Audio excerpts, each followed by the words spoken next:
নমস্কার বন্ধুগণ। হরে কৃষ্ণ হরে কৃষ্ণ। আচ্ছা, আপনারা কি জানেন কিভাবে আমরা পাপের থেকে মুক্ত হতে পারি? জানেন না তো?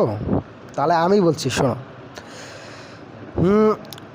ভগবান শ্রীকৃষ্ণ অর্জুনকে যখন মহাভারতে গীতার কথা বললেন, তখন এটা কথাও বলছিল যে আমরা পাপ কিভাবে মুক্ত হতে পারি পাপের থেকে, যাতে আমাদের পাপ লাগেই না।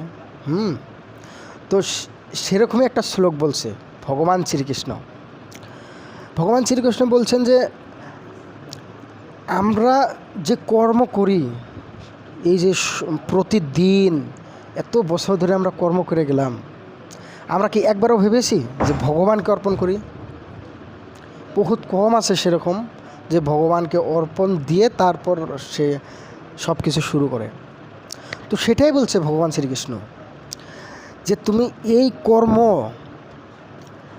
সমস্ত যত কর্ম করো, সমস্ত কর্ম যদি আসক্ত হয়ে যদি তুমি মনে প্রাণ থেকে যদি তুমি ভগবানকে অর্পণ দেওয়ার পরে সম্পূর্ণ ভগবানকে অর্পণ দাও, তাহলে তুমি পাপ থেকে মুক্ত হয়ে যাবে।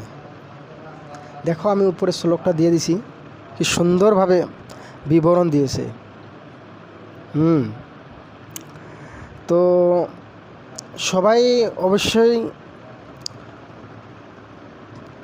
সেরকম করবে যেরকম শ্রীকৃষ্ণ আমাদের উদ্দেশ্যে বলেছে যে পাপের থেকে মুক্ত হলে কি করা উচিত।